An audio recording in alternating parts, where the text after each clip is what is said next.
नमस्कार, मैं हूं आकाश मिश्रा। आप देख रहे हैं मेरा गांव मेरी धरोहर न्यूज चैनल। मधुबनी नगर निगम वार्ड 45 से वार्ड काउंसिलर के पद पर नामांकन के बाद जन समर्थकों के साथ उत्साह में दिखे भरत पारिक गर्मजोशी से समर्थक कर रहे हैं स्वागत।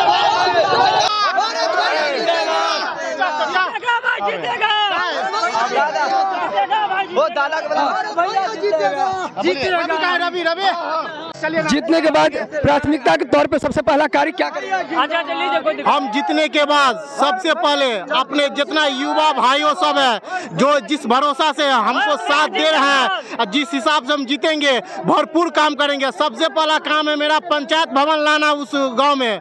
वार्ड नंबर 45 में अभी तक पंचायत भवन नहीं आया है और बहुत सारा है ऐसा घर जिसको अभी तक इंदिरा आवास नहीं मिला हुआ है और नाला भी नहीं है और जल नाला जितना है सब अभी जर्जर है। और अगर आज से नहीं जमाना से ये चीज है कि जो रोड आज तक नहीं बना है, जीतने के बाद मैं भरतवाड़ी सबसे वादा करता हूँ कि मैं रोड बनाऊंगा। मैं अब सब वार्ड 45 के तमाम जनताओं का समर्थन आपको मिल रहा है। जी जो सही है, जो अच्छा है, जो काम कर सकता है उसको चुने।